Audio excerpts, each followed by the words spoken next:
welcome everyone to what's going to be a tremendous and I think Brett said historic evening. Whether you've been here a short time and been part of this family a short time like me, or to some of you out there who've been here and part of this family for 10, 20, 30, maybe 40 plus years, we know that this is a tremendous night and one of the best events we put on.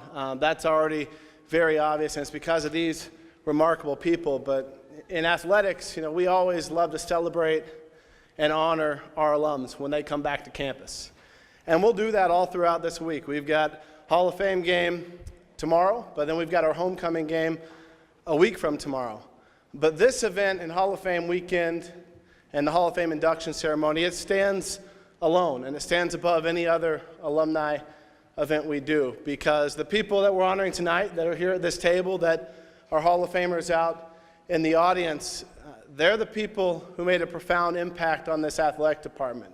The foundation of success, the pillars for success that you've built, that's the reason that our student athletes that are here, our coaches that are here, our current administration, we're all fired up about where Missouri Western is going. But it wouldn't be such a bright future without all of you and what you've been able to do to build for this foundation. And Brett mentioned I've been here 7 weeks, and each of you have made a profound impact and a long-lasting mark, and you would think, hey, I'd be an exception. I hadn't experienced that, but that's not true. 2 members that are up here have already made a long-lasting impact on me in already a short amount of time, both professionally and personally. I'll start on the professional side, and Patsy Smith, just a tremendous advocate for this university and representative ambassador of the athletic department. She picked me up from the hotel the day of my interview in July and made me feel like a part of this family from the start, and has continued to make me feel welcome. But most importantly, when you're in a new place,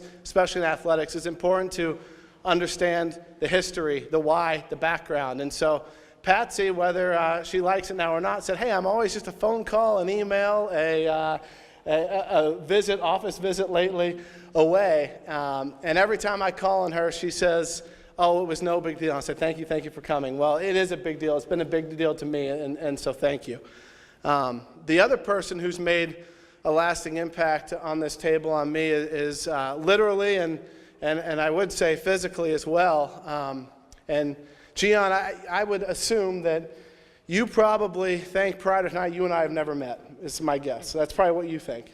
Yeah, correct? Feels that way. That right there is a testament to Geon's football pedigree and my football pedigree. But we've met. We have definitely met. See, I was a 4-year starter at outside linebacker at Washburn University.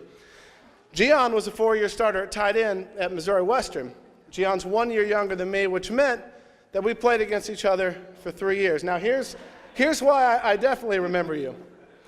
As the outside linebacker at Washburn University, my job was to go each and every week to the tight end side of the field.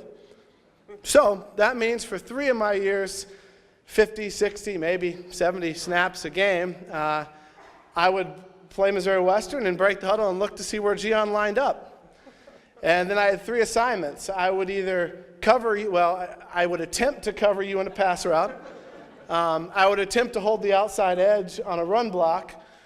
Or if, Lord help me, I would line up head-to-head on the line of scrimmage against him and attempt to hold my own. So welcome back. And so we have met, even though you don't know, but I'm just glad you're not in pads, or I might want to go back to the visitors' locker room, because that's what you made me want to do. But I also have the pleasure of introducing everyone at the head table this evening. And starting to my far left and your right is Mrs. Tatum Gilliland.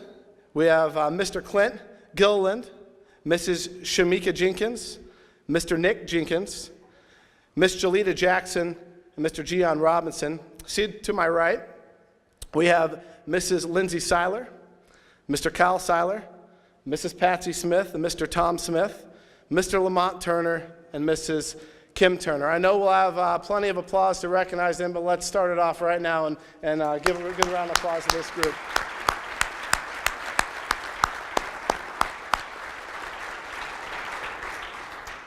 In Division II athletics, in order to be successful, you need to have tremendous presidential leadership.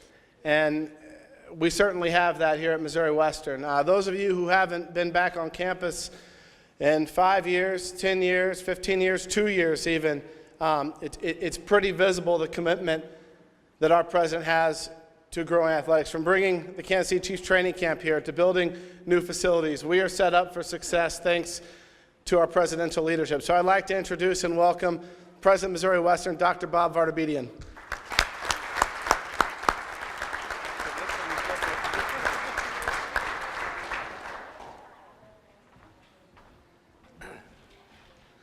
Well, thank you, Josh, and thank you all for joining us on this very special occasion, our Hall of Fame dinner.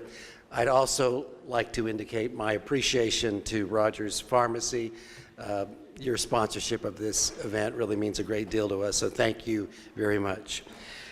We're honoring some very impressive people tonight, reading over their bios, and in some cases actually knowing their bios before reading over them. They're a very esteemed group, and if you went to the reception, you realize too, they're a very tall group. I've never felt so short in my life, particularly with the 81-82 team. That was an extraordinarily tall team, so we're really honored to be honoring them tonight. I think without exaggerating, we're honoring some true legends in the history of Missouri Western athletics.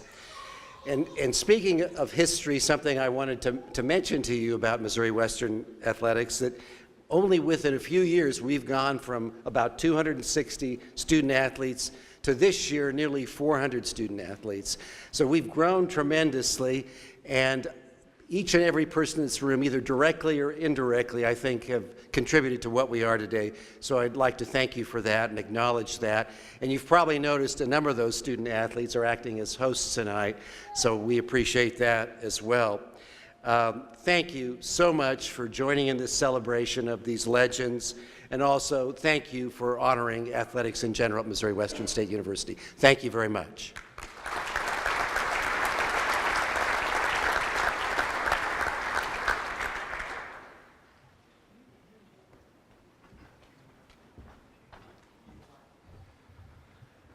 Thank you, President Vardabedian. I'd also like to take a moment to recognize some special individuals who are in the audience tonight. Dr. Vardabedian's wife, Laurel Vardabedian, is here. We have Jerry Pickman, the executive director of our foundation, is here. Our faculty athletics representative, Dr. Reagan Dodd, is here, and she does so much for our current student athletes. Our associate vice president for student affairs and dean of students, Dr. Judy Grimes. Our first athletic director, Charlie Burry, many Gold Coat members, and you mentioned our host for the night back at, I thought it was table 18, but it looks like 25. Some of our softball student athletes, which, will you guys stand? Let's give them a round of applause, our softball student athletes.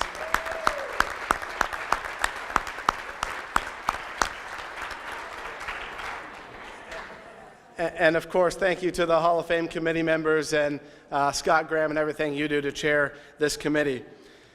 The Missouri Western State University Hall of Fame currently consists of 97 individuals, 1 corporate partner, and 10 teams. At this time, I would like for all current members of the Hall of Fame who are in the audience with us tonight to please rise and form a single file line against the wall on your left, my right. You'll go meet with Brett right there in the front corner of the room, and we'll move through the line. So if you're a current Hall of Fame member who has returned, please come up and join Brett right there at the front of the room. As they make their way up here, we will recognize all our current Hall of Fame members in attendance tonight. Obviously, this group will grow before the evening is over. And we really appreciate all of you being here and coming back and celebrating and recognizing our new incoming members. It's kind of like the Heisman Trophy ceremony, Brett, where the former Heisman winners come back and bring the new Heisman winner. Well, we've got a great Hall of Fame group here. We certainly do. It's the best of the best. And we are going to start after he shakes hands and gives hugs.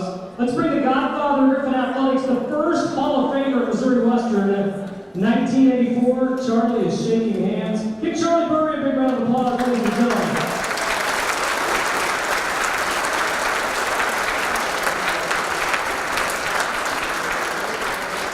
Ladies and gentlemen, let's say hello to the Hall of Fame class 1991. Griffin football, Mr. Dave Hendricks. Dave.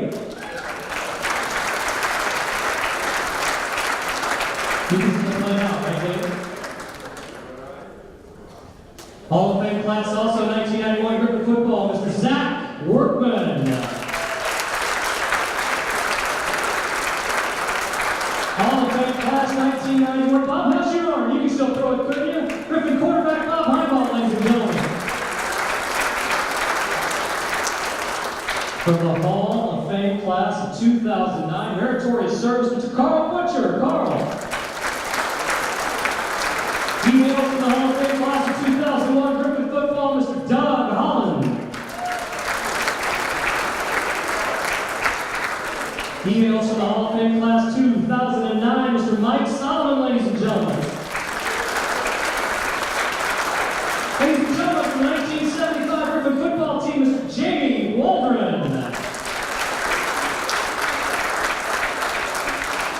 In the Hall of Fame class of 2001, I like his tie. He tied it very well. Administrator, Mr. Jerry Myers. Jerry, ladies and gentlemen.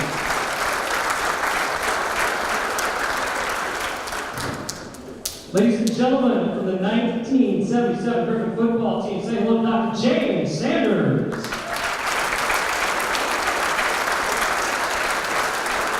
Ladies and gentlemen, Hall of Fame corporate partner, the Hilliard Companies, Mr. Bob Roth, ladies and gentlemen. Ladies and gentlemen, if this guy can't fix it, nobody can. Say hello to 2008 Hall of Fame member, Mr. Rick Leahy. Ladies and gentlemen, he's Hall of Fame class from 2016 Griffin football, Mr. George Hayward.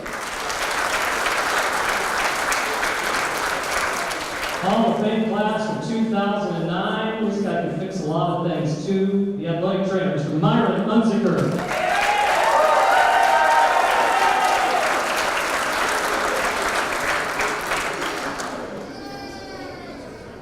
Right, ladies and gentlemen, the 1972-73 basketball team. Say hello, Mr. Nick Nicholson, ladies and gentlemen.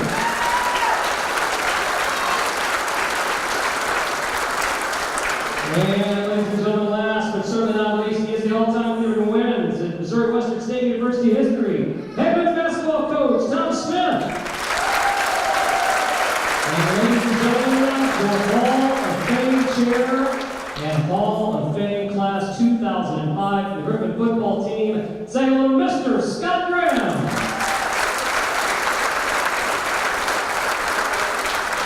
Good day, ladies and gentlemen, Hall of Fame excellence at its finest. Say hello to our members that are here tonight in the Missouri Western State University Griffin Athletics Hall of Fame. Give them a round of applause.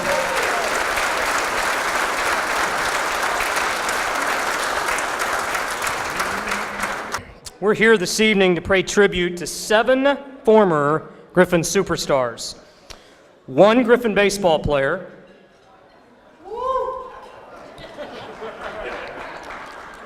2 Griffin football players,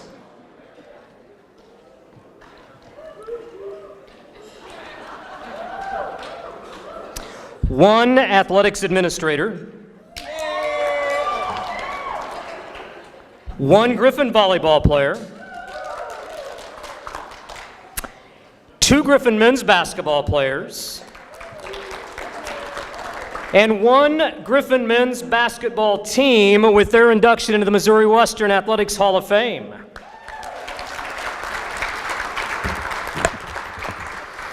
Ladies and gentlemen, the Hall of Fame was established in 1986 to recognize outstanding achievement by Missouri Western State University alumni, faculty, staff, and/or meritorious service in the areas of athletic achievement, coaching, or other noteworthy accomplishments in athletic-related areas.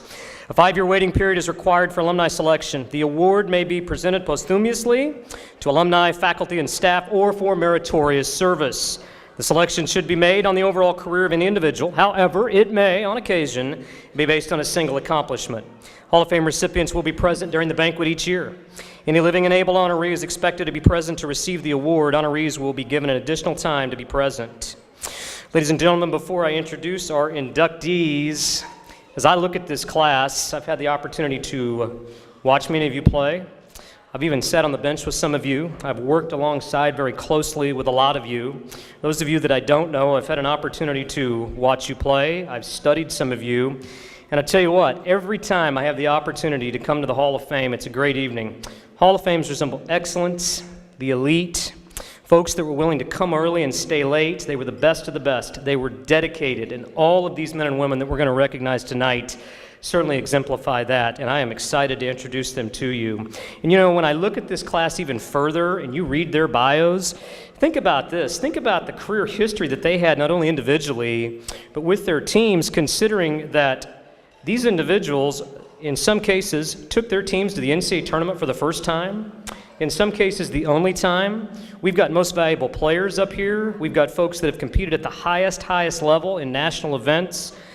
And again, everybody says, what a great Hall of Fame class you have this year. And I say, well, they are all great. This one is no exception. And without further ado, ladies and gentlemen, let's introduce you to them now.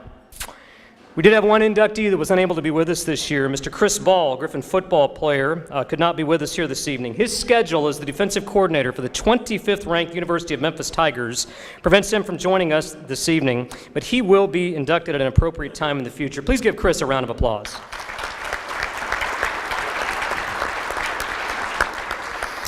Well, ladies and gentlemen, our first inductee tonight was a pitching ace for Coach Buzz Verduzco. Clint Gilliland was a 4-year player for Griffin baseball from 03 to 06, known for his steady, consistent performance. His strong performance landed Clint the Missouri Western single-season record books, 9 wins in both 2004 and 2005, which tie him for 6th place in all-time single-season wins. In the 2005 season, his 112 innings pitched ranked Clint second all-time, as does his stingy .163 base on balls per inning in 2003. In 05, Gilliland started 17 games, a mark that ties him for first all-time. With single-season successes like that, it is no surprise that Clint's name is found in the career record book as well. 63 appearances ranked second. 25 career wins is good for third on the all-time list, while 7 saves places him in a tie for fifth. Opposing hitters were sent back to the dugout 217 times after striking out facing Gilly. That is good for a tie for fourth on the all-time strikeout list. Opposing coaches noticed Clint's performance as he earned all MIAA recognition following the 03, 04, and 05 seasons, 3 of his 4 years as a Griffin. First team honors came Clint's way after the 05 season, to follow up being named honorable mention and second team the prior 2 seasons. Gilliland was just as consistent in the classroom as his academic accomplishments demonstrate. He was named to the Academic All-American team in 2003, 4, and 5, and in 2005, he was named to the COSIDA ESPN Academic All-District second team. When he was named to the MIAA Commissioner's Honor Roll in 2006, that made academic postseason honors for him all 4 years of college. Clint graduated with his BS in Criminal Justice from Missouri Western in 2006.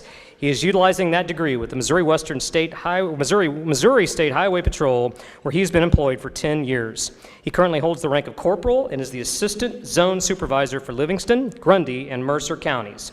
Clint's wife Tatum joins him here at the head table this evening tonight to share this award with him. They have 2 children, son Riley, age 6, and daughter Camden, who is 3.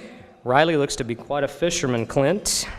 Ladies and gentlemen, 2017 Hall of Fame member, Mr. Clint Gilliland.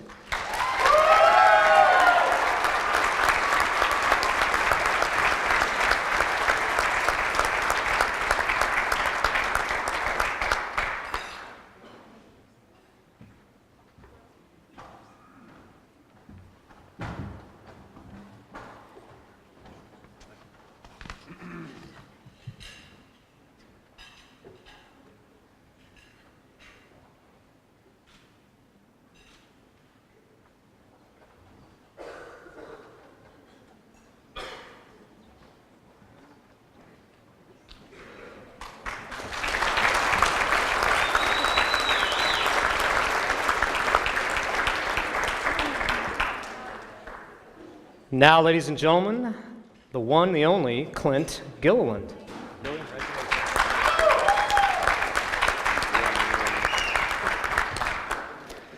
Good evening.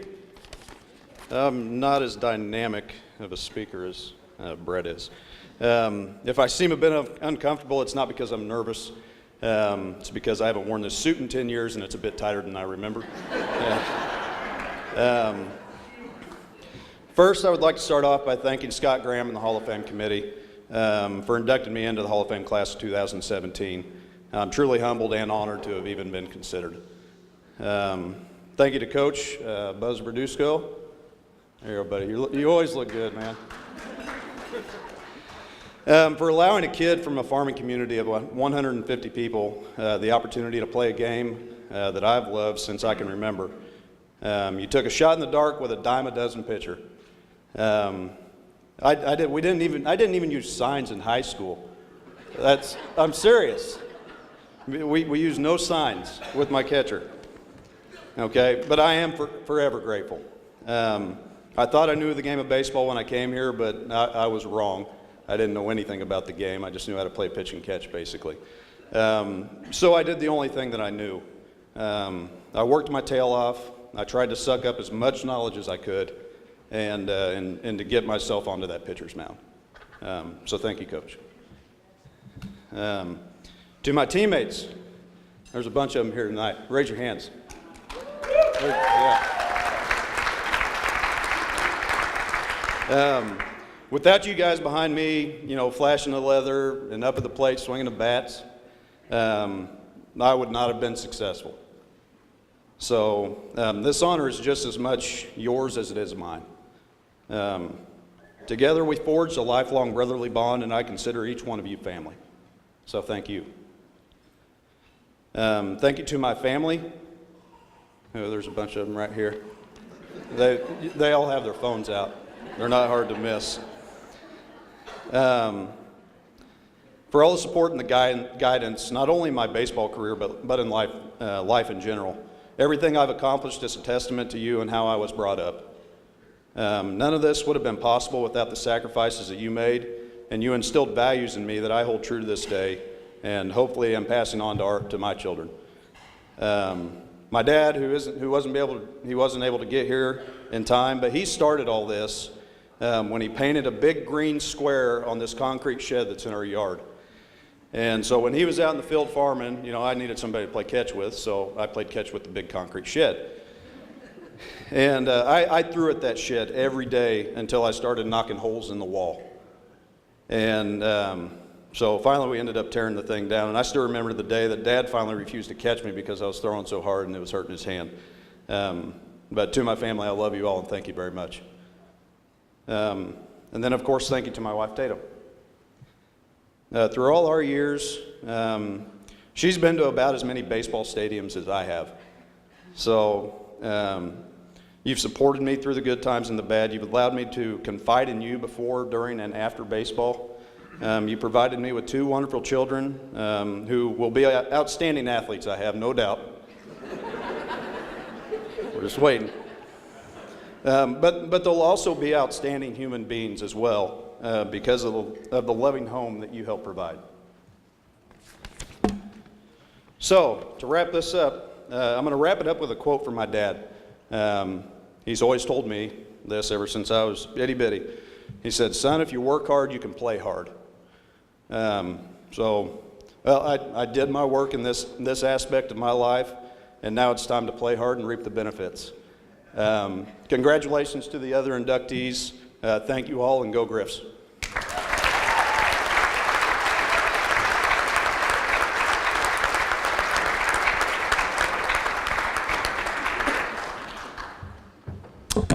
Clint, congratulations on your selection in the Missouri Western Athletics Hall of Fame. Well done, my friend. Well, ladies and gentlemen, our next inductee was a standout basketball player for Hall of Fame coach Tom Smith during his coaching tenure at Missouri Western. Nick Jenkins was only a Griffin for 2 seasons, but made a significant and lasting mark on Griffin basketball. Nick was a key contributor to the 45 victories Griffin basketball attained during his 2 seasons. Both teams won their regular season MIAA championship, with the 1997-98 team also claiming the MIAA tournament championship. Both teams advanced to the NCAA regional. 98-99 was a season to remember for Nick as he shot a sizzling, think about this folks, 66% from the field. That is the best shooting percentage for a season in Griffin men's basketball history. Nick is also the career field goal percentage leader at 63%, making 326 of 517 attempts. For his performance on the court, Nick was rewarded twice by conference coaches, being named a first-team All-MIAA selection both seasons he was a Griffin. Nick added to his awards, earning both NCAA All-South Central Region First Team and Daktronics SID All-South Central Region First Team recognition following the 98-99 season. He was then named a Bulletin All-American Honorable Mention to complete his accolades for the season. Nick was a great leader on the floor during his 2 seasons. His performance was instrumental in continuing the success of Griffin men's basketball established in that era. Nick's single-season shooting percentage mark will remain a high bar for the next Griffin great to clear. Nick is accompanied tonight by his wife of 10 years, Shamika, and children Malcolm, Malik, and Destiny. Many other members of Nick's extended family are here to see his induction tonight. Ladies and gentlemen, 2017 Hall of Fame inductee, Mr. Nick Jenkins.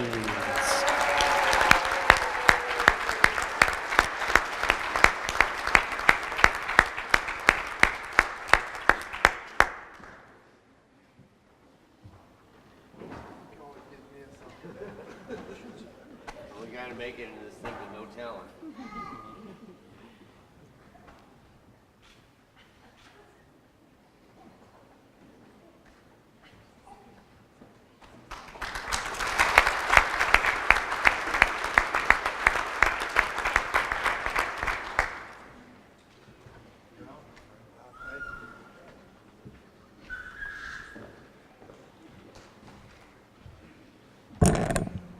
Hello.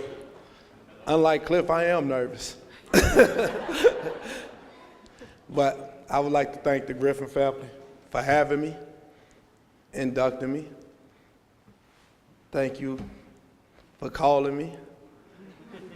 Thank you for having me. It wasn't easy. I know.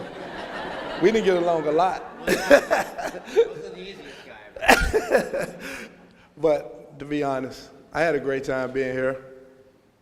Everybody here at the Griffin house loved me, treated me well, never did me wrong at all. Patsy, Coach Smith, you know how much I love you guys. You took care of me the whole time. To my family, thank you for coming. To my wife, thank you for being there, even though you wasn't there. Ma, you was always there, and I thank you for that. To my kids that's out there, and the one that ain't here, you can do whatever you want to do, just work hard at it. To that little nephew of mine that's the comedian, sitting back there, hold your hand up so everybody can see you. He wants to play basketball, and he's a huge comedian though. But you can get there, I'm telling you. Just because you're short don't mean you can't make it. You can make it wherever you want to go. You just got to work hard. Jason, you know how much I love you. Always there for me. To my brother Troy, that's not here, he made me work hard. He's only 2 years younger than me, but he challenged me in everything we had to do. He thought he could beat me in everything. So I always had to be 2 steps ahead of him, because if I wasn't, I was gonna lose, and I hate losing. I even had to beat Coach Smith in a couple of things, and he didn't like it. So I'm just honored to be here, honored to be in. I don't know what else to say. I'm so nervous, all these people staring at me. I'm not used to this. On the basketball court, I don't have to look at y'all faces. So I just want to thank everybody. Thank you too.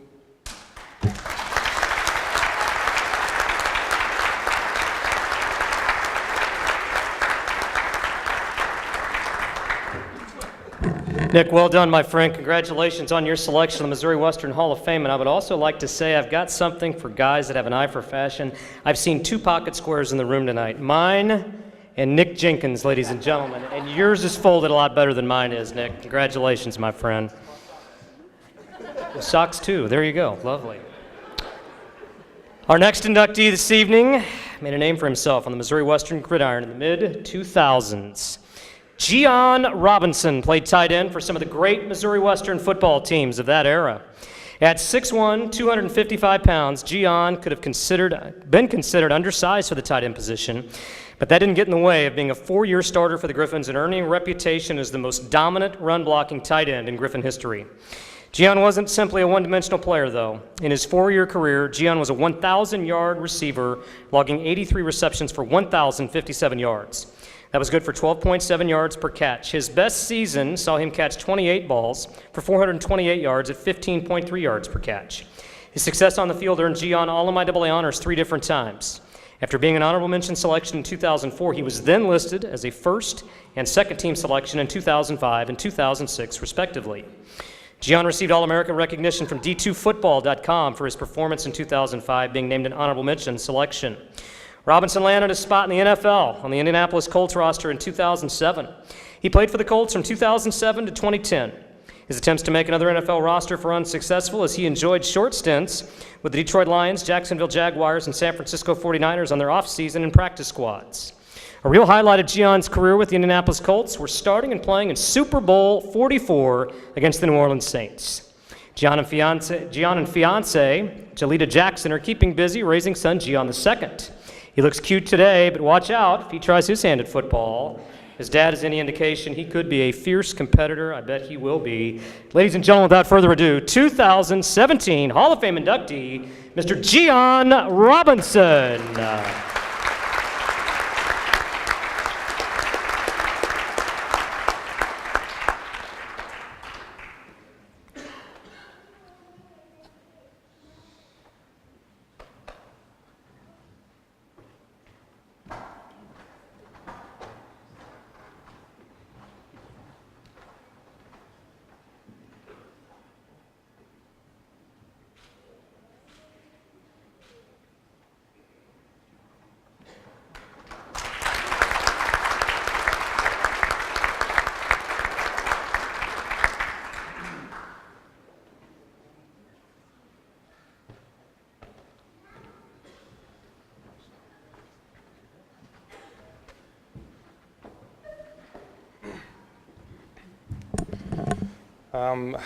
Definitely honored to be here.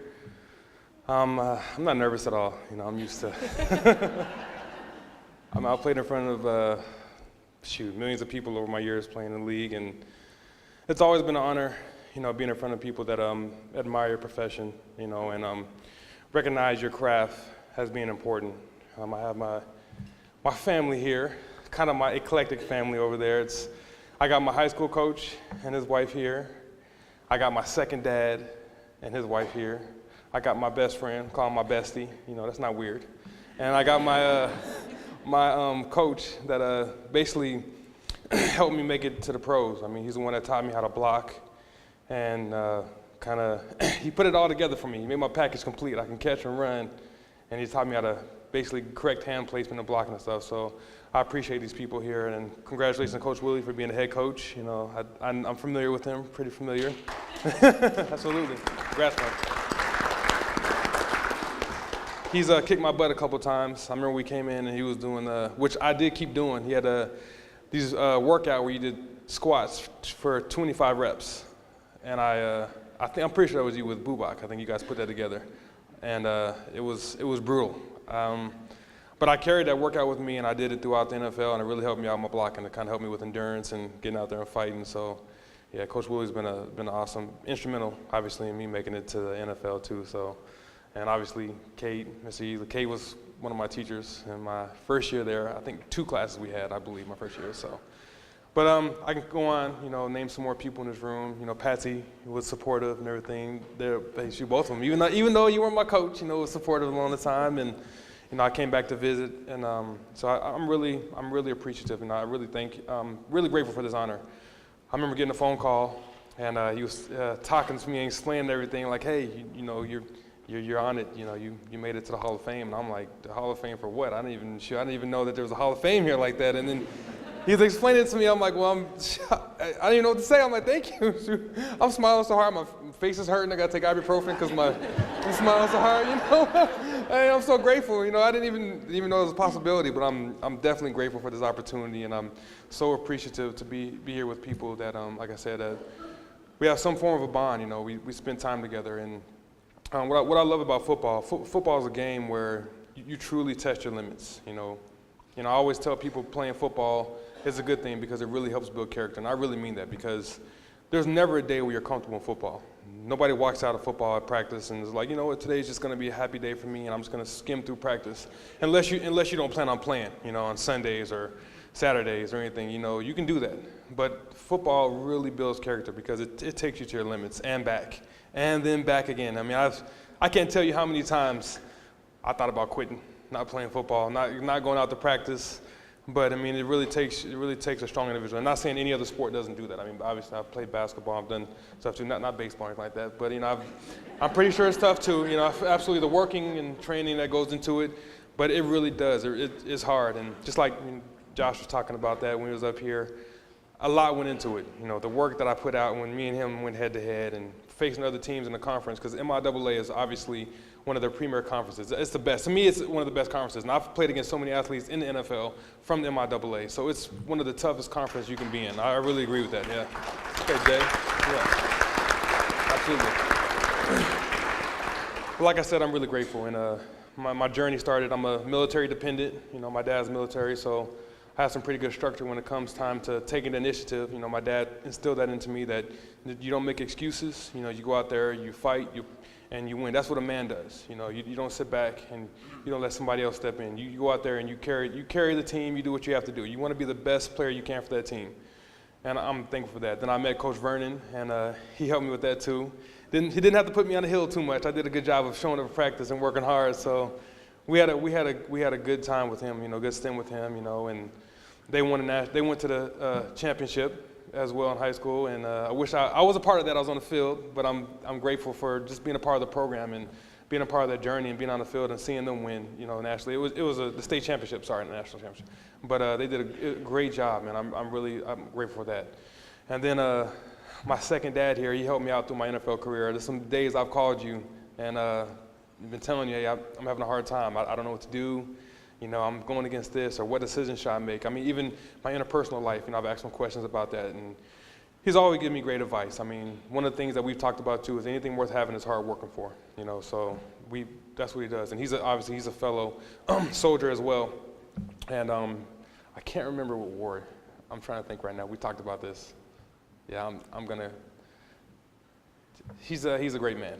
I can't remember what ward he's in. My dad went to Desert Storm, and I get you on this. I know this. I know it. You know what? And you're gonna just have to knock me on the head later on. But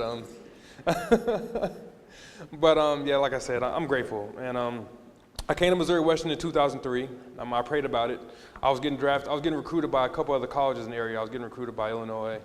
I was getting recruited by Mizzou, Kansas State, KU. When that kind of all fell through, I remember Les Boylan was the recruiter that came to my school.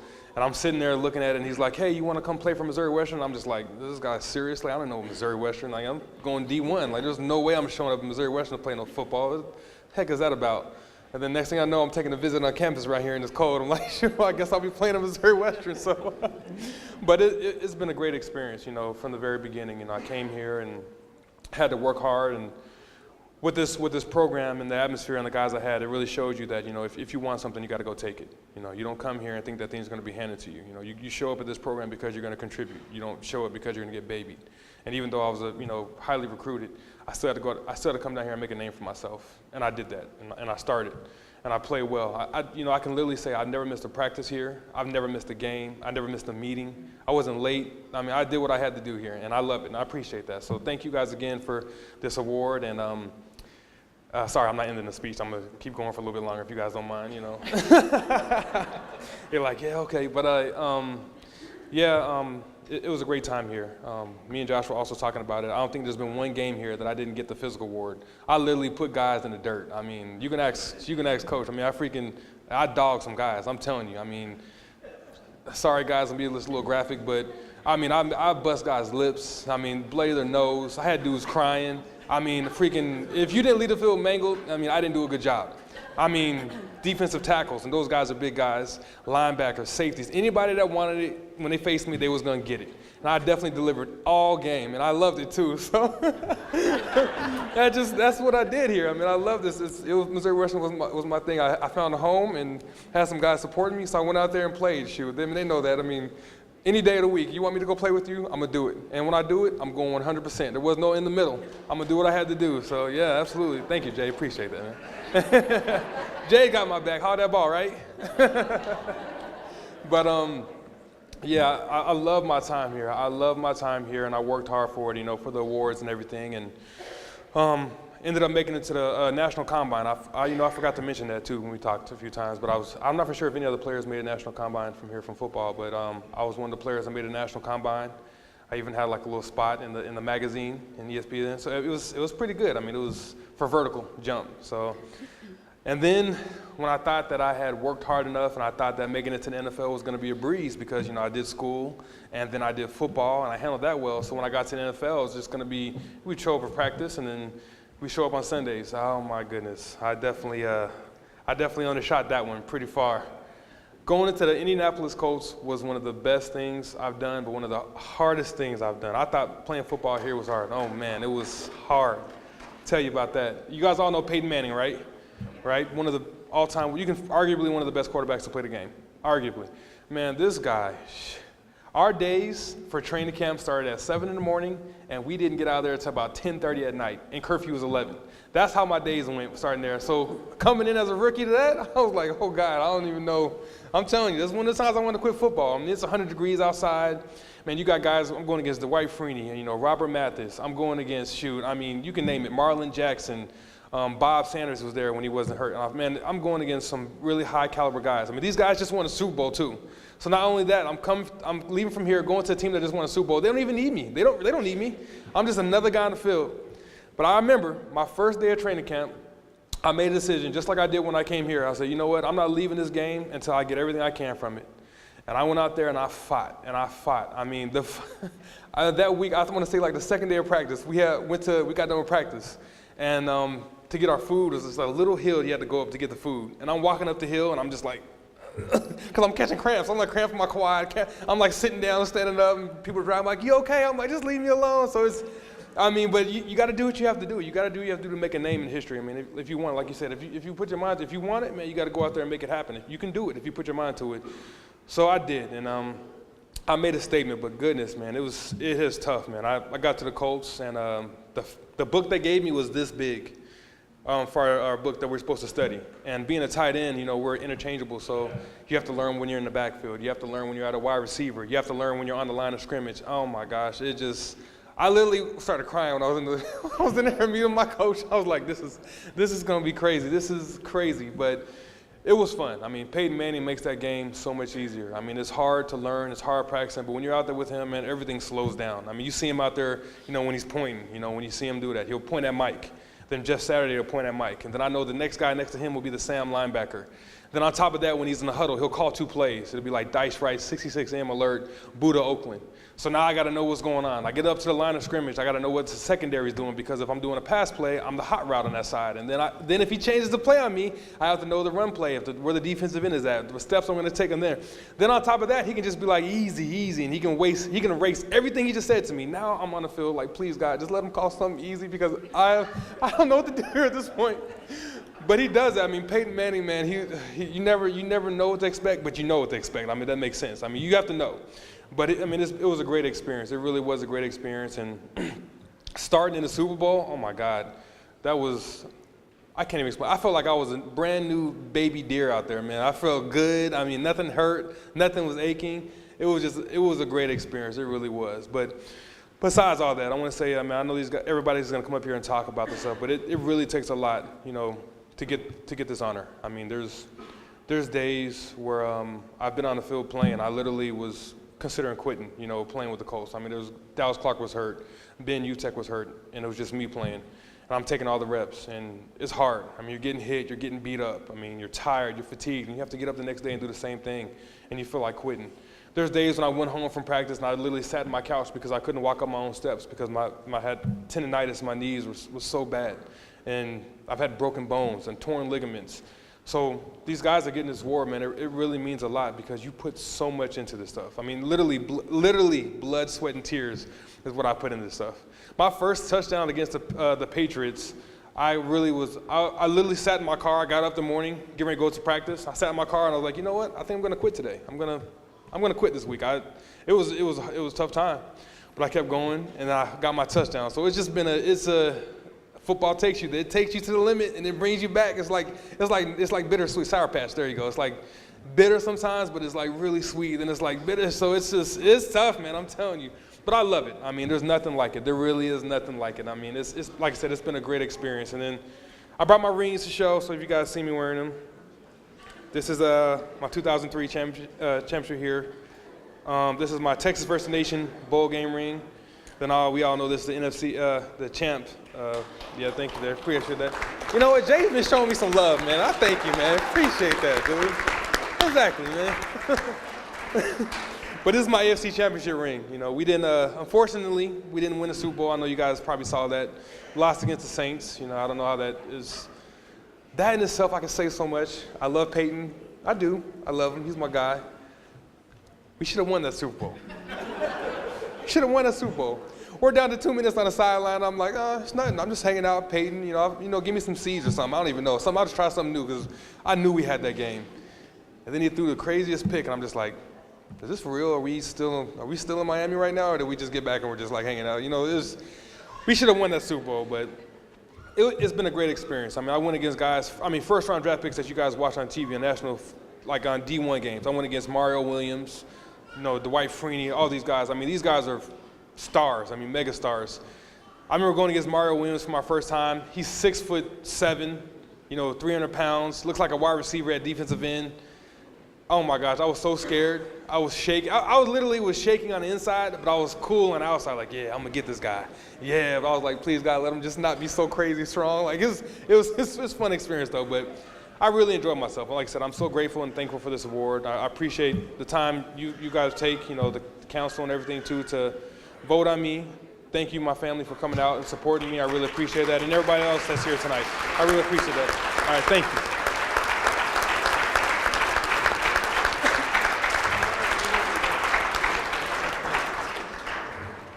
Ladies and gentlemen, the one, the only Geon Robinson. Congratulations on your selection to the Missouri Western Hall of Fame. You ready? All right. Our next inductee is a volleyball player who was dominant on Griffin volleyball teams from 1999 to 2002. The team she played on won a combined 66 games during her 4 years. Lindsay Siler helped power the 2000 team to the program's only NCAA tournament appearance. For each of her 4 years in the middle hitter position, Lindsay led the Griffins in blocks, recording 141, 129, 160, and 131 in successive seasons. Additionally, her 379 kills in 2002 was tops for the Griffins that season. Lindsay's name is still in the Missouri Western career record books more than a decade and a half after she established her marks. Her amazing 1,426 total blocks ranks first all-time by more than 400 blocks over fellow Hall of Famer Shelley Lowry, who's ranked number 2. Lindsay's ranked in the top 10 for both points and kills at 5th and 10th, respectively. Her 116 service aces are 12th all-time. First team All-MIAA honors came to Lindsay following both the 2000 and 2002 seasons, recognizing her strong performances. Those seasons produced 39 combined Griffin wins and the 2000 season NCAA tournament appearance. Lindsay earned the most prestigious recognition of conference coaches during the 2002 season, where she distinguished herself as the league's most valuable player. 2002 was also the season where Lindsay was named to the American Volleyball Coaches All-South Central Region First Team. Daktronics added to her accolades, naming her All-American NCAA Division II South Central First Team. Lindsay was as strong in the classroom as she was on the court. In 2000, she was named to the MIAA Commissioner's Academic Honor Roll.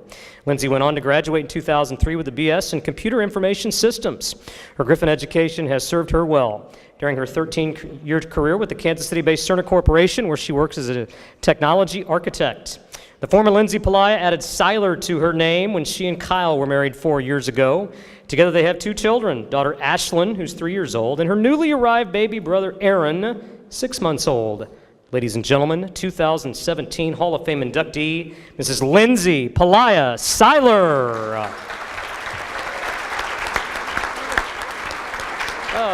Either way you want to go. Your deal. Either way, you're good.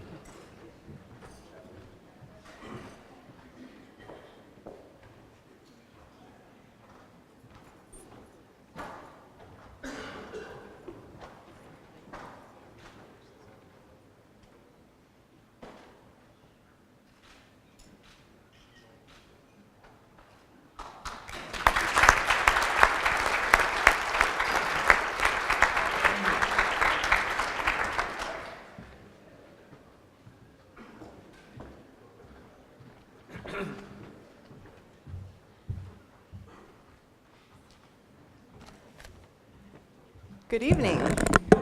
Hello. couple months ago, I came home to a note taped to my door. Actually, my husband Kyle found it, taped to my door, and we read it. And it's from this gentleman named Scott Graham. And I'm like, I don't really know who that is, but it says Missouri Western Athletics, and if this is Lindsay who played volleyball, please contact me at this number. I'm like, well, this is just kind of odd. So I called him the next day, and he told me this wonderful news of being inducted into the Hall of Fame. And I can't say how humbled and honored I am to be in this great class and among the many other Hall of Famers and the ones in this room tonight. So it's been a great honor, and it's been a lot of fun as well, going back through all of my newspaper clippings, pictures, and all of those fun things, and reminiscing and thinking about all those great times that I had with my teammates, coaches, and all the other friends that I made along the way here at Missouri Western. So I definitely wanted to thank my family for instilling in me the work ethic and raising me to believe that I can do anything I set my mind to. That has been something that I've lived by my entire life. So thank you, family. I also want to thank my coach, Coach Brock, even though she's not here tonight, for giving me a chance.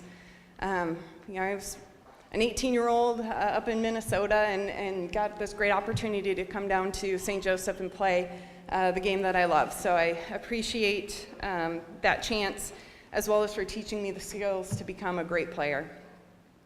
My teammates for teaching me teamwork on the court, and also some life skills off the court. And also Missouri Western for letting me play the game I love while earning a great education that has led me to a career I love as well. And I also wanted to thank my husband, Kyle, and although I did not know you my days here at Missouri Western, you're here for me now, so thank you. And always, go Griffs.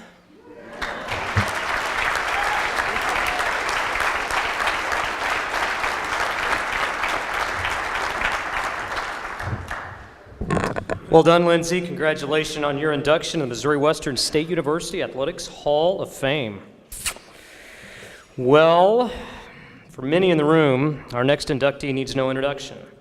As a fixture in the Missouri Western Athletic Department, as a player, a coach, and administrator for nearly 3 decades, if Patsy Smith hasn't done it, she's probably helped someone else figure out how to do it. Like a sporting event where you need a program to know all the players with, Patsy's career, you need a timeline to know her career path. Patsy began her relationship with Missouri Western as what is termed today as a non-traditional student athlete. She then transitioned to coaching that same tennis team she'd played for. Opportunity then called, and Patsy, who graduated cum laude in business administration and accounting, put that education to work, beginning her career in athletics administration as the department's first business manager. As a non-traditional student athlete, Patsy had a very unique and rewarding opportunity to pair with her daughter as college tennis team playing partners.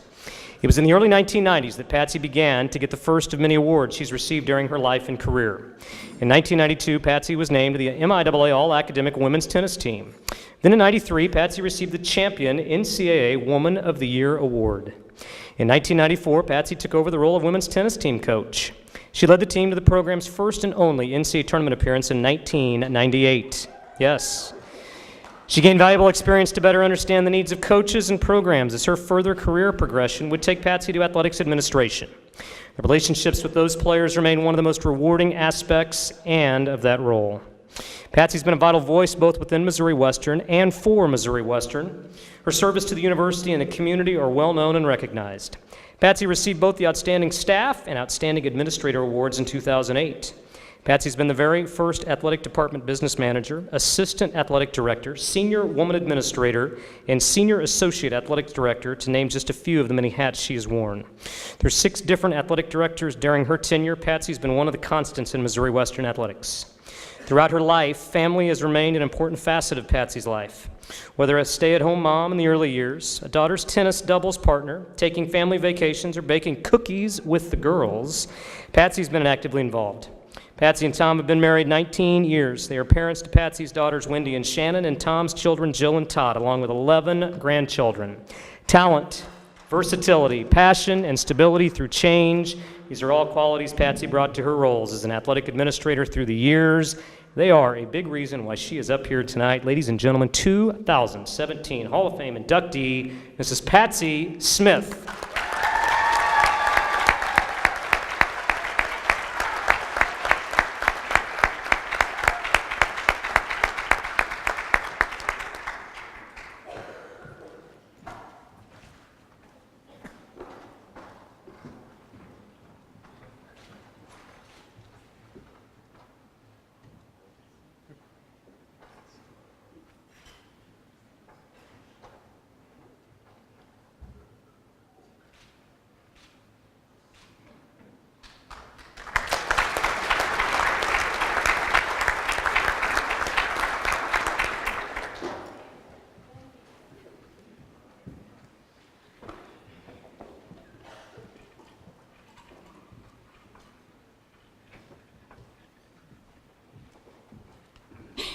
All right, I don't need that. You behave.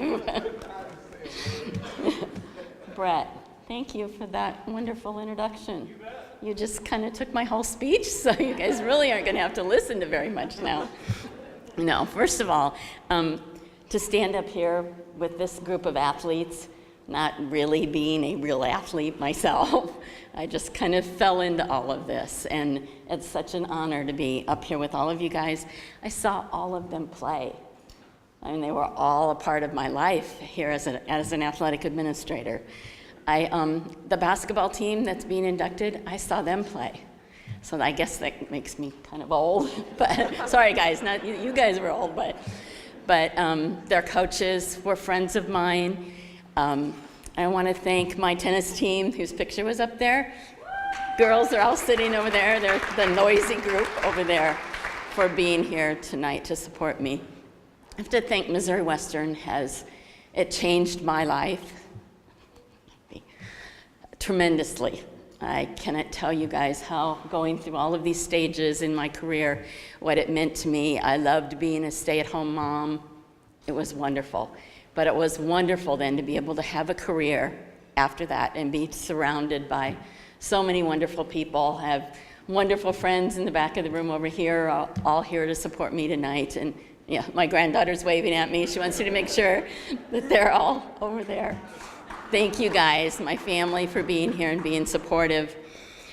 While I was here, of course, I met my husband, who's Jay. And he really has been my coach throughout the whole thing. I mean, he taught me so many things about the coaching profession, about athletics. He's going to make me cry now. And I couldn't have done it without him. So thank you. I love you. Oh my gosh, now I'm completely off the whole thing. Again, just thank you. Thank you to the committee. Thank you to Rogers Pharmacy for sponsoring this. I know being an athletic administrator, very important to have that support in the community. We really appreciate that very, very much. Josh, thank you for coming in and your kind words, and Dr. Vardabedian too for everything that you have done for me since you've been here as well. I appreciate that. Okay, and if you guys have been on the athletic website at all, you'll see on there, there's a tagline on there now. And it says, everything is possible. And I really feel that way from coming as a non-traditional student and being accepted by the students. I started playing tennis here when I was 38 years old. And then the career that has gone on from that. And Missouri Western truly makes everything possible. Thank you.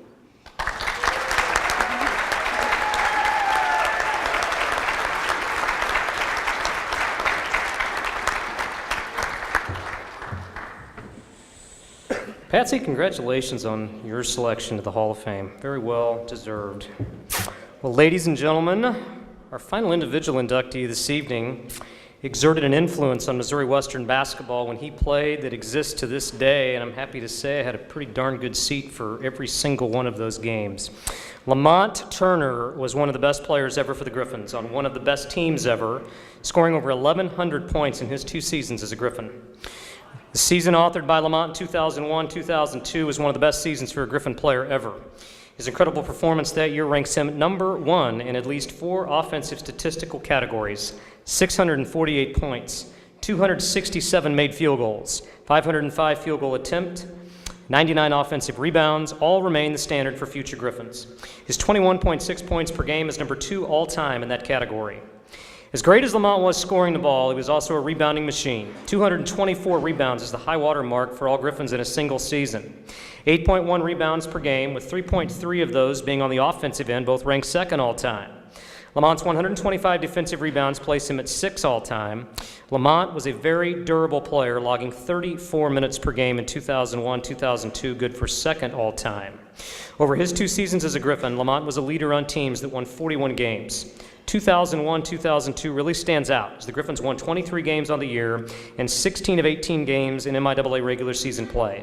That translated into a conference co-championship and an NCAA tournament bid. Lamont was named the MIAA All-Conference first team for his record-setting performance.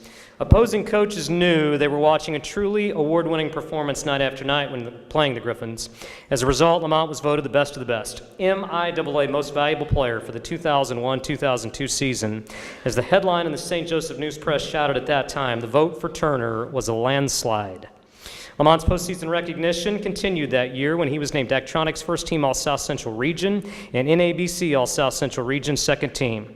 Both Daktronics and Bulletin named Lamont to their All-American team, third team to complete his accolades. Lamont leads a very busy life in Louisiana. He and his wife Kim share a ministry. Lamont is the owner of a security company, and Lamont stays fit as a personal trainer for his company, Team Time. Lamont and Kim have been married 4 years and with 3 young children at home, and they don't have a lot of idle minutes in the day.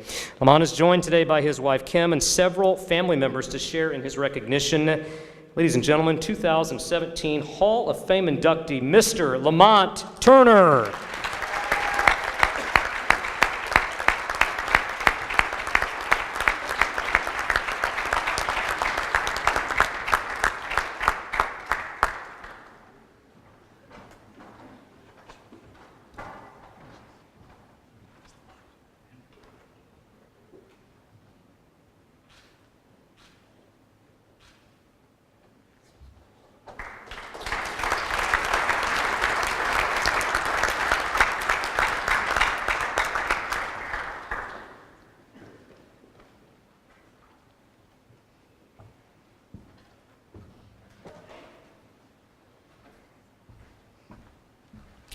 Good evening. Whew. So it took my mom to come up here and take pictures. Okay. Nobody else mom came. It's an honor to be here tonight. I drove from New Orleans, which is 14 hours. Yeah, kind of tired.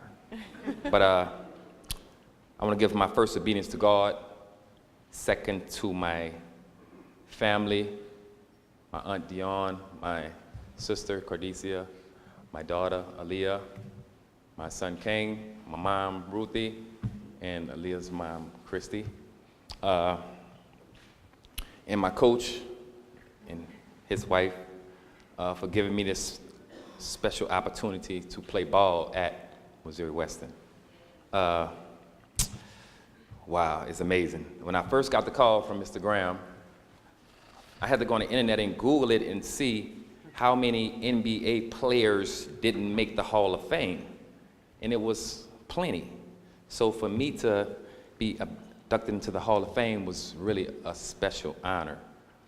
Before I start speaking about my dash, and what I mean about my dash, when you look at the pamphlet, it says from 2000 to 2002. So that dash in the middle holds a lot of significance. So before I get on that subject, can you guys bow your head so I can pray right quick? Heavenly Father, we come to you once more and again just to say thank you for all these special athletes up here, Heavenly Father. Heavenly Father, we just want to say thank you for all the friends, family members, loved ones, teachers, athletes, and everybody in this room that I forgot. Heavenly Father, we send special blessings out to Mr. Graham for giving us this special privilege. in the hardship that he's going through, Heavenly Father. Heavenly Father, wave your hand over his heart and rock him when he get weary, Heavenly Father. Heavenly Father, go throughout this room, Heavenly Father, and make a wave throughout all of these people's lives, Heavenly Father, and let them understand, Heavenly Father, that you are there for them no matter what. And I just want to say, I really appreciate you, God. Thank you, Heavenly Father. In Jesus' name we pray, amen. Now, to tell y'all a little bit about my life, we're going to work up to that dash. So if I rewind, pause, fast forward, and play a little bit, just work with me. I'm going to start off with fast forward. The age of 16, I caught a drug charge, which was simple marijuana. 17, I got convicted, and they charged me as an adult because I didn't want to tell on my peers. So I took my charge like a man, and I understood what I did. So they invited me to 15 years of the penitentiary. By me being so young, they took 7.5 years away on a time reduction, which is a clemency. So it left me with 7.5 years. First offender, baby boy of the family, first time ever in trouble, curly hair, hazel eyes. All of my peers, they understood my basketball ability, but I wasn't a fighter or a chaotic kid. So I accepted my time, and my mom said, baby, it's gonna be all right. But for me to be the baby of the family, all right just wasn't good enough for me. So when you put a kid of my caliber in a prison cell amongst rapists, robbers, murderers, thieves, killers, it's like dropping a kid off in the jungle. Now I'm lost physically, but mentally, I became that Tarzan. I wound up doing 4 years of my life in prison. And prison rocked me to become that man. I didn't take no crap. You couldn't even ask me a question. I couldn't fight that well. But if you ask me a question, I'll punch you in the face, and we're going to ask questions later. I don't care if I get beat up. It didn't matter. None of that matters. But I had to make my presence known. So despite that, my 4 years turned into me getting a GED in prison, from me winning 3 championships in basketball in prison, from me being locked up, even in a one-man cell for 9 months straight. So I really got in tune with myself, because I had to reintroduce myself to myself as a kid I was. So we're gonna fast forward a little bit. After I came home from prison, I went to Delgado Junior College. My coach's name was Tommy Smith. And when I walked in his office, I said, "How you doing, Tommy Smith?" And he said, "Hi, kid." I told him my story. I've been in prison and I wanted to play ball. He said, "Well, whatever." So I said, "No, I'm serious." And he said, "Can you play?" I say, "I'm ready now." He said, "Well, come to practice, and just want you to practice with the rest of the team," because the team was going on. So I played and I showed out. So I did my thing. He said, "Man, do me one favor. You just came home. You've been home 2 weeks. I want you to go to summer school and do summer school first, but you have to pay. You pass summer school and I can see that you still good in school, then I'll let you play." So I went to summer school. I paid $884 for summer school, passed, so I played. And I gave it my all. The first year, my freshman year, I was an All-American. My second year, I was an All-American also. I was the MVP. We went to the regional championship, and I was the first Delgado MVP at a junior college. I was junior college player of the year. And I had all kind of colleges coming at me. I even had Division II, Kentucky Wesleyan. That was the #1 in the state, in the world at that time, the best Division II team. And I came to Missouri Western and talked to Coach Tommy Smith before I went to Kentucky Wesleyan. And my junior college coach name was Tommy Smith, and my coach here name is Tom Smith. So I'm like, that's a coincidence. So that was his recruiting scheme to get me, because he said, "Look, you don't have to change the name. The name's right there." So that was pretty cool. So when I walked in his office, the first thing I said when he saw the few tattoos I had then, I had 16 tattoos then. long braids, now I have a bald head, and no hair in my face, baby face. So I switched it up, took my hair off the top and put it in my face. So I asked Coach Smith, I say, my man, what you think? What's up? Because he was checking me out, I know he was. I remember these words like yesterday when he told me, I mean, just give it y'all. I can't judge a book by its cover. And those words were the best words I can hear from a coach. And I looked in his eyes and it was so sincere and it was so strong and it was so real. And when I flew back to New Orleans, back home, I had a conversation with my mom and I told her, I'm like, yeah, I'm gonna go to Missouri Western. She's like, you sure? That's kind of far away. You just came home. And I'm like, yes, ma'am. No, I'm leaving. I'm going to Missouri Western. So I came to Missouri Western in my first 2 or 3 months. I mean, from me being tattooed, I'm gonna keep it real with y'all tonight. I didn't get accepted because I didn't play ball yet. So I speak to people and hi, keep going. Okay, cool. So when they really saw the real me, and I don't mind really showing myself, my inner self, and giving it my all to show people that I'm a humble spirit, I'm very obedient, and I guarantee you're gonna get that last 0 on that 10 to equal that 100. I'm giving you everything. So after we started playing ball, people really start grasping to me and they understood that, man, this kid really could play. Like he really gives his all. He's really humble on the court. He's obedient and it could be up 20, he's still going hard. Like he's crazy and diving on the floor and doing this and doing this. And I'm gonna fast forward a little bit. Me talking to Coach from playing ball here, he told me tonight, and it really turned my stomach a little bit. I'm like, wow, that's crazy how highly he speaks about me. He said the first year I played, I didn't get not 1 vote.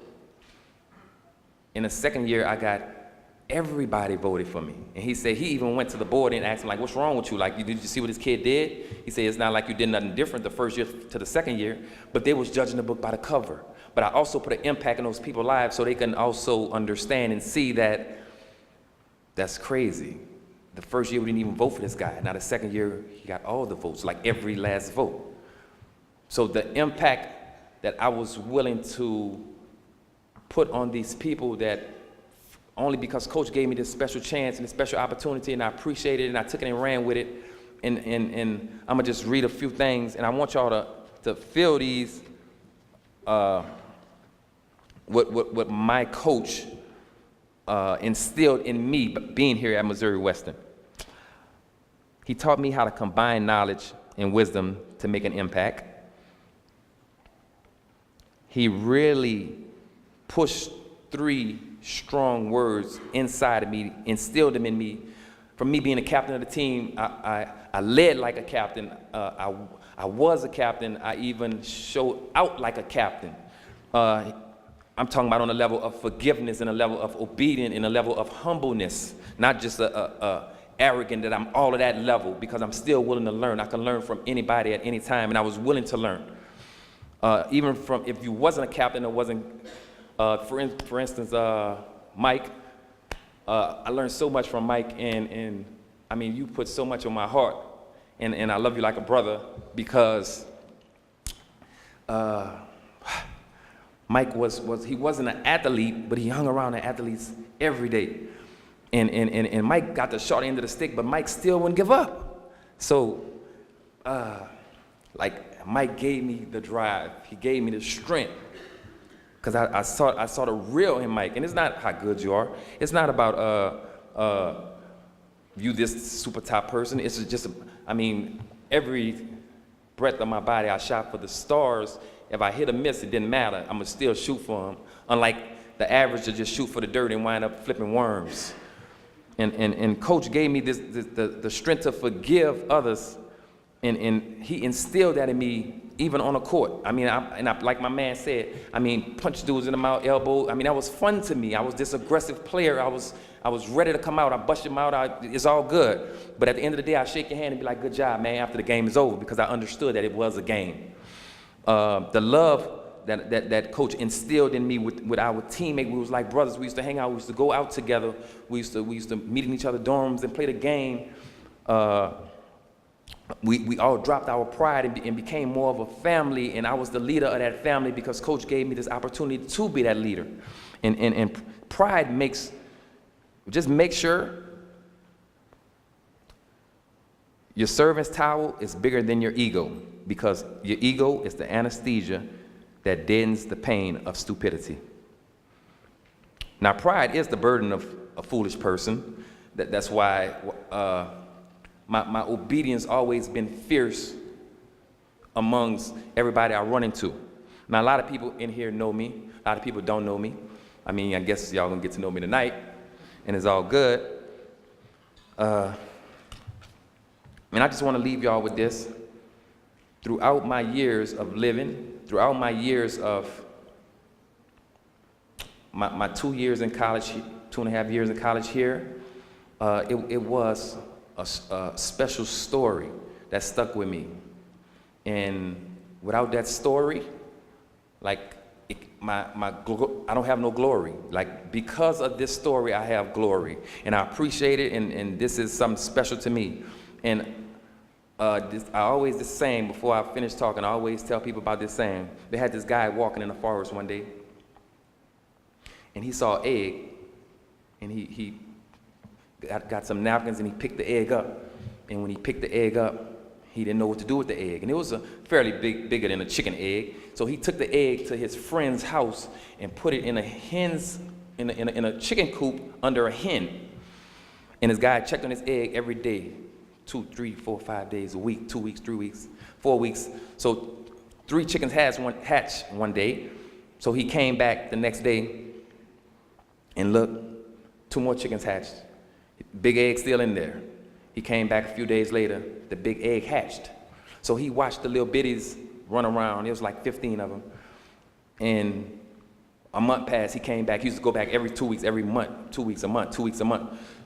So I say about after 6 months, he went back and he saw this different type of chicken, and he watched it, and he said, hold up, something wrong with this chicken.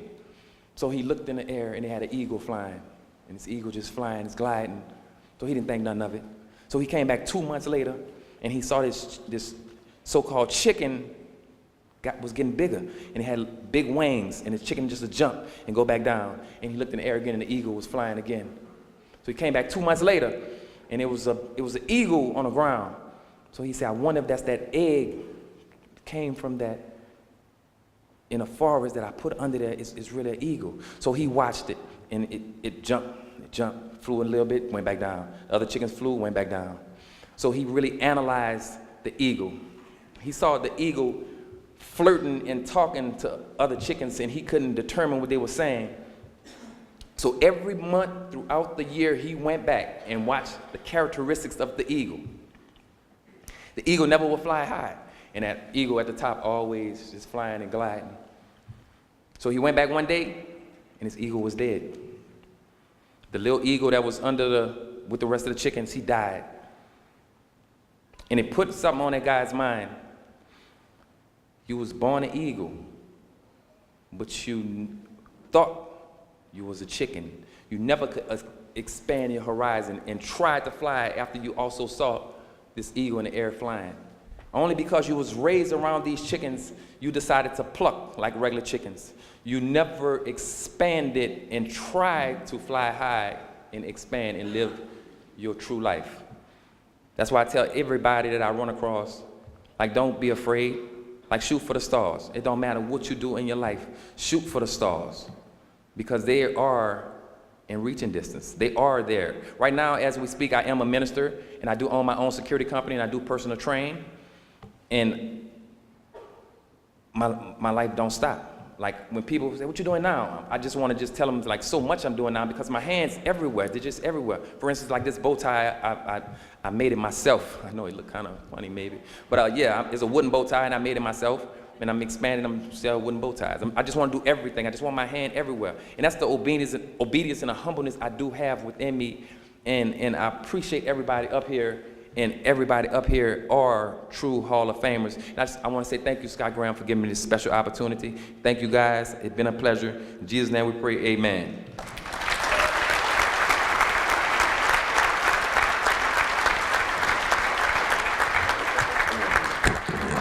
Congratulations, Mr. Lamont Turner, on your selection of Missouri Western Athletics Hall of Fame. Well, ladies and gentlemen, our last inductees won 25 basketball games, the second most in school history, on their way to CSIC and District 16 championships. And Dr. V, you said looking at this roster, they made you feel short. How do you think I feel?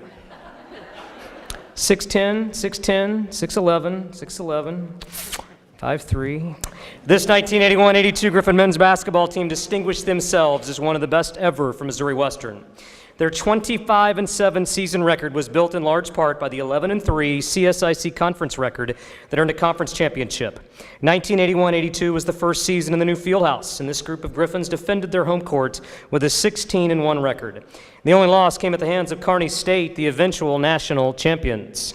Following their regular season success, the team went on to win District 16, qualifying for the NAIA National Tournament in Kansas City. When your name is called, please come up and stand, forming a line in front of the podium, and remain until all team members have been introduced. Tony Bender is not able to join us this evening. Tony wore number 10, was a 6-foot senior guard on the team. He played in 32 games for the Griffins. Tony averaged 6.9 points per game with 220 points on the season. Congratulations to Tony. Greg Nelson's another player not joining us this evening. Greg wore number 12 and was a 5'9 freshman guard. Congratulations to Greg. Billy Bundy's also not with us this evening. Billy, number 14, a 5'11 sophomore guard for the Griffins. Congratulations to Billy. Jim Finley was an important piece of the puzzle for the Griffins championship year. He wore number 20 and was a 6'2 junior guard on the team. Jim played in 32 games, averaging 6.3 points per game for a total of 202 points on the season. Jim was named to the CSIC All-Conference Honorable Mention team. Congratulations, Jim. Tyrone Crawford was clearly a mainstay on this championship basketball team. Unfortunately, he's not here this evening to receive his recognition. He was a 6'2 senior guard wearing number 22. Tyrone saw action in 29 games on the season and averaged 14 points per game. For his efforts, Tyrone was named to the All-CSIC first team. Congratulations to Tyrone. Mr. Frank Wheeler, wearing number 24 in his playing days, is ranked 13th on the Griffin all-time scoring list. During this championship season, he was a 6'2 sophomore forward playing in 32 games. He averaged 11.4 points per game. Frank's play that season earned him all CSIC honorable mention honors. Congratulations, Frank. Mr. Greg Collins wore number 30 and was a 6'2 sophomore guard for the Griffins. Come on up, Greg. Congratulations to Greg. Jim McCaffrey is not here this evening. He was a 6'5 freshman forward wearing number 32. Congratulations to Jim. Unfortunately, Pete McNeil, who was one of the stars of this team and the CSIC, isn't here this evening. Pete wore number 34 and was a 6-foot junior, the forward, who led the team in scoring, averaging 17 points a game over his 32 games. Pete was not only named to the CSIC first team at the end of the season, but opposing coaches also tabbed him the CSIC Player of the Year. His performance was definitely noticed on the national level as it garnered All-American honorable mention recognition for McNeil. Congratulations to Pete. Jeff High was a 6'2 freshman forward wearing number 40 for the Griffins. Jeff is not here with us this evening. Congratulations to Jeff. Kenny Brown, as previously mentioned, joins us tonight with a heavy heart as his brother, Missouri Western Hall of Famer Jeff Brown, passed away all too young last week. Kenny, you are in our thoughts and prayers. Kenny, a 6'8 senior, wore number 42 for the Griffins during that championship season. Brown played in 30 games, averaging 12.5 points as he scored 376 on the year. For his performance, he earned all CSIC honorable mention honors. Congratulations, Kenny.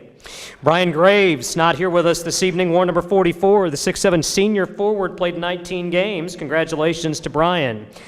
Mr. Dave Duker was the tallest Griffin that season. Here he comes from all the way in the back, ladies and gentlemen.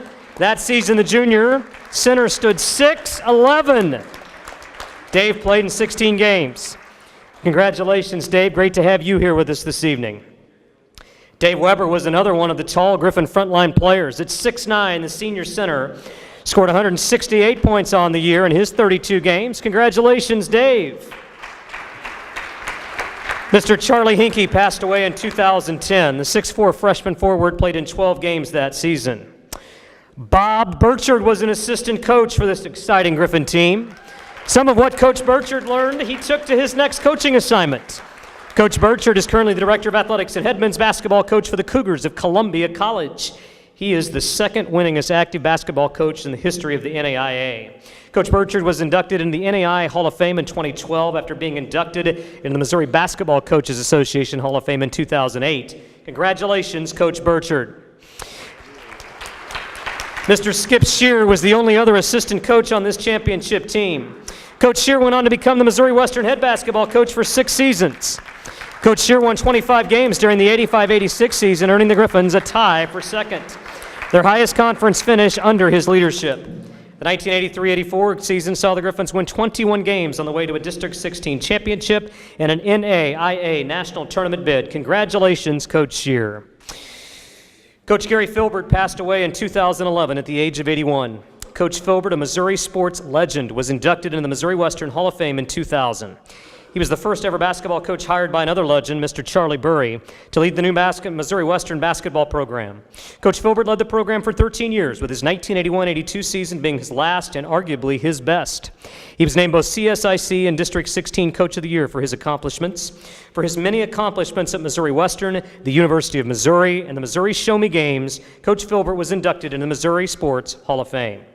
Representing Coach Filbert tonight are sister Margaret Pickerel, son Brent Filbert, daughters Laura Filbert Zacher, and Lydia Filbert Blackwell with her husband Buddy. Congratulations to Coach Filbert and his family.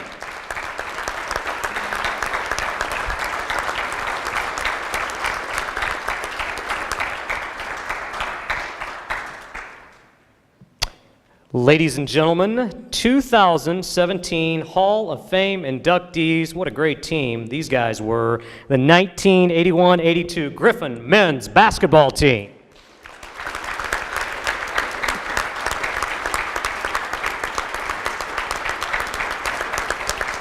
And ladies and gentlemen, this evening, representing the 81-82 team, I believe we will hear from Mr. Jim Finley, and also, I believe, Mr. Kenny Brown. Come on up, gentlemen.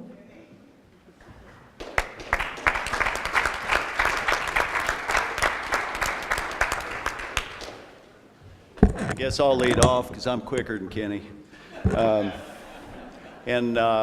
Patsy, we are old. We're in our late 50s, and I have to pee, so I need to move this thing along. Say that just real quick story about Frank earlier and Pam Wheeler, who played tennis here. She was a great athlete here too, but Frank kind of leaned over to her in the reception area, and he said, "Pam, in your wildest dreams, did you ever think a guy from Little Jameson, Missouri would score 1,000 points here and be on a team that was inducted into a Hall of Fame?" And Pam leaned over and didn't think I could hear, but I could. She said, "Frank, you are never in my wildest dreams." So you can believe that if you want, but I really wish Coach Filbert was here tonight. He was certainly a very important figure in my life, and I think the other guys would say the same thing. It's really neat to see the members of the family here. So I'd just like to say thanks to the Hall of Fame committee, the sponsors of this event. This team was a great team, 25-7. You saw the year before, we were 7-0. We went to play UAB, who beat Kentucky that year in the NCAA tournament. Yeah. They beat us 107-54, and then we played Florida and lost to them. They weren't very good. We played them pretty tough, but the remainder of that season we won 2 of the last 18 games. We finished 9-18, and we took on all the qualities that a losing team takes on. And the next year, basically, the same group of guys came together and acquired all the qualities of a winning team, a championship team, a great team. And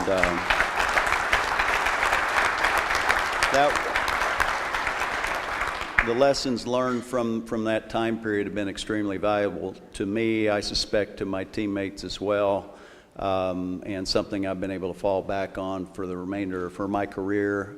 The rewards I think that we reaped from the good season we're probably even better because of the lows of the year before, and those rewards are still present. Really appreciate Coach Shear, Coach Burchard being here tonight, and all of you teammates. I hope I get a chance to talk to you some more.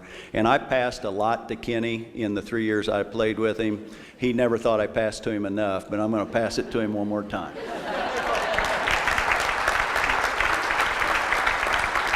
Thanks. You know, when you talk a team, I mean, certainly we grinded. I mean, we had 3-4 years where we were marginal, and then we had a bad year. And certainly as we came back for our 4th year, it was kind of in question. But what that team did was function as a team. You know, we sacrificed for one another. We paid attention to detail. We punished teams defensively. We pressed them until, I mean, they were ready to throw in the towel. A lot of teams were. But a lot of players that were really good individually sacrificed a lot. And the whole is what really was successful. You know, we had great coaches, Skip, Bob, even down to like Gary Hazelrig was a trainer, Myron, Paul Sweetgall. We had such support from the school. And then you put Coach out there as our leader. I don't even have to say his last name, you know what I'm talking about. He's a demanding man, but he pushed us beyond our limits, and certainly that last year we finally had the success that we really were pushing ourselves and hoping that we had. And you know, the relationships that we created as teammates, these guys were all spread out, but we're still all linked together because we had success. It just was a really, really good experience. On a personal note, and this ain't about me, it's about the team, but I appreciate what you said to me about my brother Jeff. Those of you who don't know, he passed away last week. My whole family owes you a debt of gratitude for the opportunities that we've been given through this university, down to my kids even going to school here. So I am so eternally grateful to the people of Missouri Western because you have been so instrumental to the success of a lot of my family members, so I appreciate it. Last thing I'll say is I challenge every individual athlete in here to do what so many people in this room have done for us. They extended themselves, they gave to us, they taught us, they gave things that have been taught to them. So it's your role now to go out and find a kid that needs the batting, the strike zone on the barn, to help a gal from Minnesota come play volleyball, to teach a great tight end how to block. It's your job to do that now. So go for it, make more great Griffins. So anyway, we appreciate it, and I thank you a lot.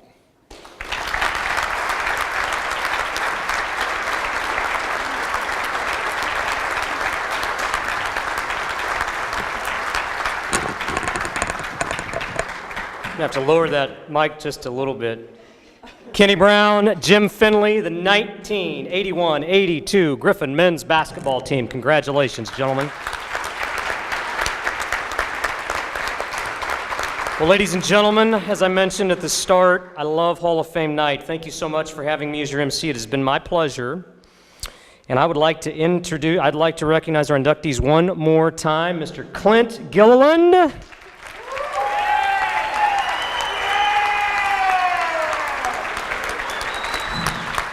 Mr. Nick Jenkins. Mr. Geon Robinson. Mrs. Lindsay Siler. Mrs. Patsy Smith. Mr. Lamont Turner. And one more time for the members of the 1981-82 Griffin men's basketball team. Ladies and gentlemen, this is your Missouri Western State University Hall of Fame class of 2017. Ladies and gentlemen, a couple reminders before I bring Scott Graham to the podium. Again, Griffin football takes on Fort Hays State tomorrow at 1 p.m. I'm doing my best rain dance. Those rain chances are later in the day. So come on out to Spratt Stadium tomorrow, watch a great football game, take in the pregame. We will have our Hall of Fame ring ceremony at halftime. We do ask that all Hall of Famers come down to the track with 5 minutes remaining in the second quarter. Well, ladies and gentlemen, my job is done. It means it's time to turn the program over to the Hall of Fame chairman. Give it up for Mr. Scott Graham. Scott, come on up here.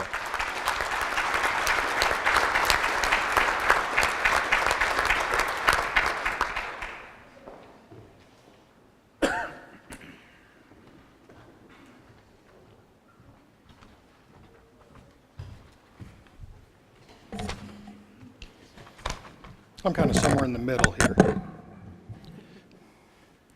At this time, I'd like to ask my very dear friend Zach Workman to come up and talk to you just a little bit about the Gold Coat Club.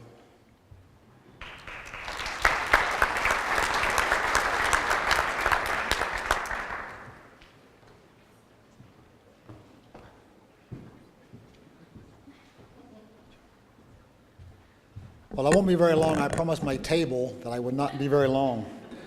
I do want to say a couple things very quickly. First, for those of you who do not know Scott Graham, you miss a great opportunity to see a true friend. And I think that more than anything else, he is so incredibly humble and will not take accountability or anything for what the job that he does. And I know that's a lot for a lot of people to understand, but if you're around him very long, you love him like a brother.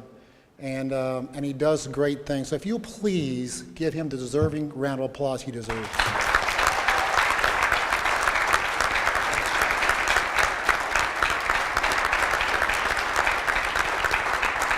I had the great pleasure to have the opportunity to be a part of the Missouri Western Gold Coat Club, and have done that for several years. And I think that, like any organization that is successful, you cannot do that without great people being around you. And I've said that in my life all the way around.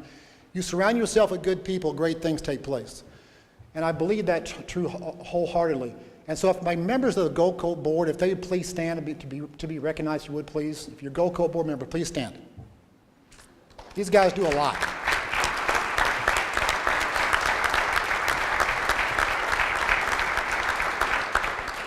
Well, tonight, obviously, we have a chance to kind of look back over our history. We're seeing some great history take place here. Many of those are still in the room tonight. About 2 weeks ago, I found this a little bit ironic. I was given, at that point in time, a souvenir edition of the September 8th, 1979, of the opening of Spratt Stadium. Now, many of you might not even know a lot of things about that. I didn't know a lot about it at the very beginning. But the Spratt Stadium at that time, they played Dana College. I'd read you just a couple of things here. It even has a stadium club parking pass in it, which is kind of interesting. But at that particular period of time, a little bit of history, down at the D&G, now most people in this room might not know, but some people might know, D&G, you could buy a jumbo hamburger, 1/3 pound, fresh ground beef, the whole thing for $1.10. You can't make that type of thing up. The Gold Coat Club itself was a total membership of 100 people. They gave at the time $200. That may have sounded very significant at that time, but it was a lot of money. I'm very sure that it was. And the reason I say that was because I'll give you a little bit of an example. The stadium itself, stadium club itself, or the Spratt Stadium at that time was built for $850,000. That stadium today that we just got through, just finishing up, was almost a little over, correct me, Dr. Vardian, if I'm wrong, about $8 million. But you can see how things have changed. But the thing that's most important, that I think that's important for us to remember, is that our support doesn't go away. When we were athletes, just as these athletes here today, when we were athletes, we didn't know the people behind the scenes who were supporting us. And today it's just valuably important that the Gold Coat Club and other individuals support the athletes who are here today. It's my goal that someday those young athletes that are today will have an opportunity to sit up here at this table and accept the same awards for the same opportunity, for those who have given so much and done so much for this university. But along the way, I've always said, if you're not given, you're taking too much. So many of us out here today think our hands are tied and we're really busy and a lot of things going on, but we forget our history. We forget what got us here today. And what got us here today was 1979, 1970, the 1982. All those individuals between then and between now have got us where we are today. So we should never forget our history. Don't forget those things, and every day would be more important to you. So as I finished up today, I just tell you that look back on yourself. If you are a member of the Go Coat Club, we thank you from the bottom of our heart. It is very grateful. You'll see the athletes tomorrow. If you haven't seen the new Spratt Stadium, I think you're in for a great treat. It is an incredible facility. For those of you who have not had a chance to join yet or be a part of that, someday in your life, if you have a chance, give back. It becomes a tradition. It becomes so easy to do. And when you finally see all the rewards that come back to you by watching the success on and off the field, you'll know your time has been well spent. Go Griffs. Thank you very much.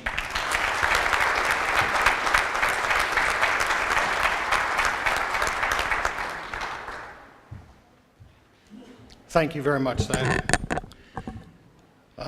I need to set the record straight on a couple of things that I've heard talked about tonight. The first thing is I'm not a stalker, Lindsay. Sometimes former athletes have not kept in contact with the school, and so we don't have good contact information on them. And I had a tip where Lindsay lived, but I wasn't sure if that's where she lived or not, and I happened to be in the North Kansas City area, and I thought, well, I'll put a note on the door and see what happens. And here she is tonight. So I'm not a stalker, and I want to make sure everybody knows that. The second thing is, it almost makes me feel guilty to sit in the chair and have these wonderful inductees thank me. As Jim and Kenny said in their remarks, it's a team, and with the Hall of Fame committee, it truly is a team. And so I'd like everybody on that Hall of Fame committee to please stand up. They work throughout the year to make this event happen. I'm just the person that gets to make the phone call.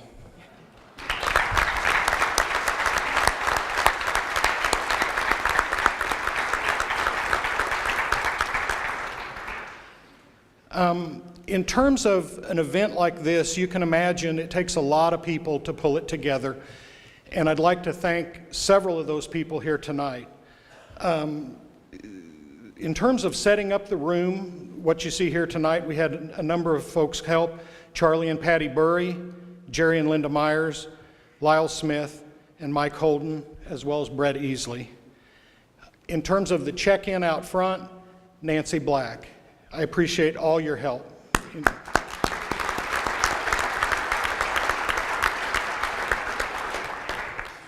Now,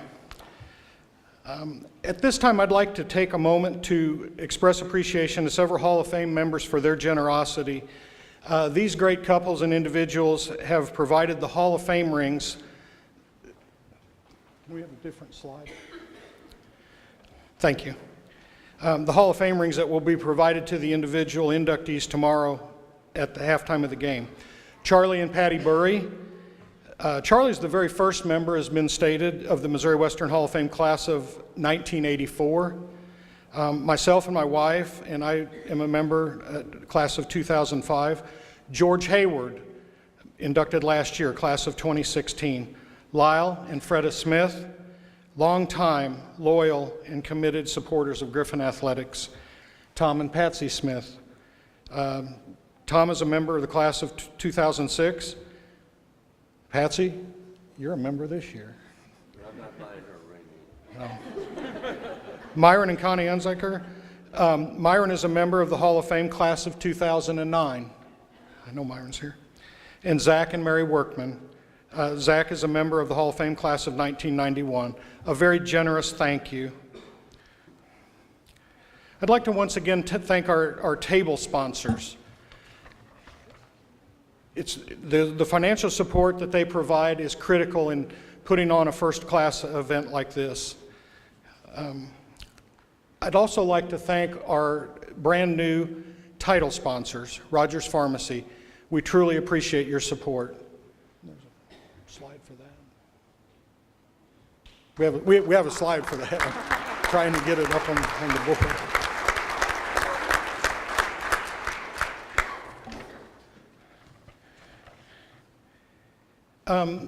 Every year, the Alumni Association, and in particular, Colleen Kowich, offers their support in the form of our welcome reception. Did everybody have a good time at that reception, reconnecting with people? Good. Colleen, thank you very much for your support. I'd also like to thank Hy-Vee for their dressing up of our stage. Before they put this up here, this was as plain and as sterile as can be, and all of a sudden they put it into a fall situation, and we really appreciate that. It's already been said tonight that athletics needs the support of the president of the university, and I cannot thank, as a former athlete, as a Hall of Fame committee member, Dr. Vardabedian enough. Every event I come to, I see Dr. Vardabedian in the stands, and I know he's at the ones that I don't come to, other campus events that I don't make it to. Dr. Vardabedian, we truly appreciate it.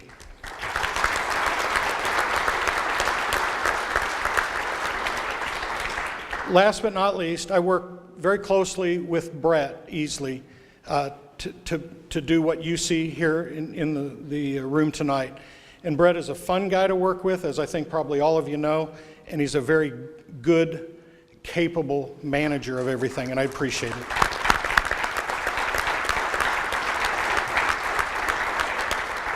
I'd like to ask all the inductees, both individual and team, we're just about done. When we're done, to go over here, there'll be an opportunity to take photos with the backdrop, and that'll be a nice situation for you. I'm the only thing that stands between you guys and getting out of here, so thank you very much.